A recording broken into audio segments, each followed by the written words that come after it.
Who am I? Wrong question. Find out why in this episode of 5 Minutes Closer.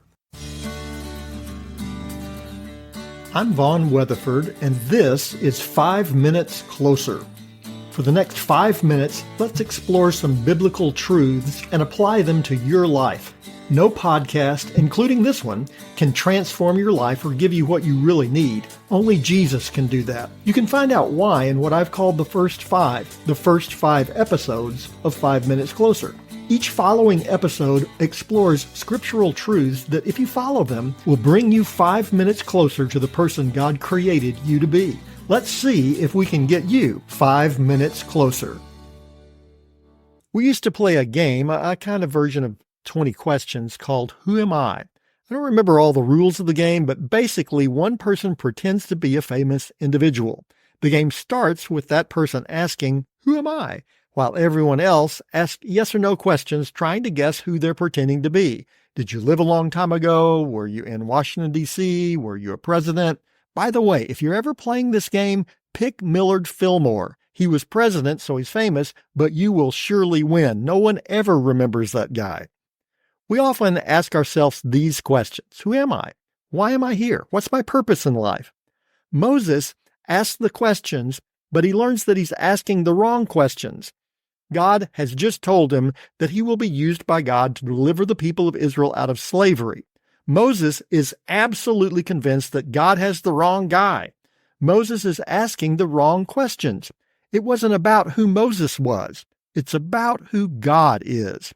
That's what God tells him in Exodus chapter 3, verses 11 and 12.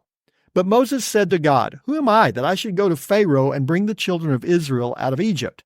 He said, But I will be with you, and this shall be a sign for you that I have sent you. When you have brought the people out of Egypt, you shall serve God on this mountain. On the one hand, Moses was right. He couldn't deliver the Israelites out of Egypt. If he were applying for the job of leading Israel out of Egypt, he wouldn't have even passed the background check. He was guilty of murder. He had seen an Egyptian beating one of the Israelite slaves, and he struck him and killed him. He thought no one saw him, although he forgot about the guy they rescued, because the next day when he was trying to break up a fight among some Israelites, they asked him if he was going to kill them like he killed the Egyptian.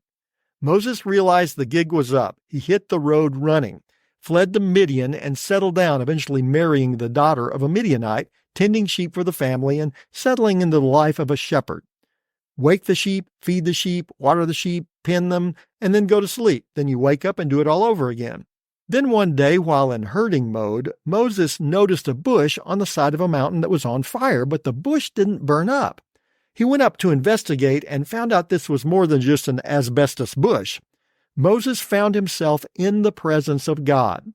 God told him he was about to answer the prayers of the Israelites and deliver them from Egypt.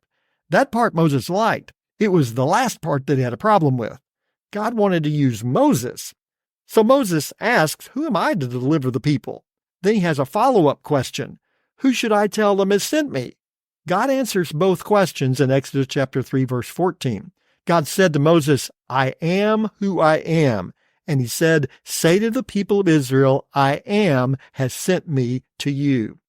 God tells Moses, it's not about who you are, it's about who I am. Moses tries to weasel out of what God wanted him to do and stumbles on the greatest question of all, one that he asks and one that God answers. Who am I and who is God? When we get those two things straight, everything else falls into place. When we realize it's not us, it's God. When we realize it's not about who we are, it's about who God is, our whole perspective changes. Moses went on to be used by God to lead an entire nation out of slavery.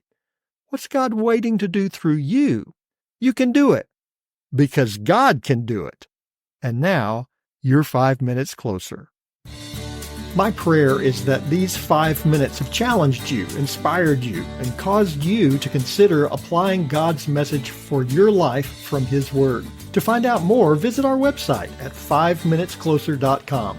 Join me next time to see if we can get you 5 minutes closer.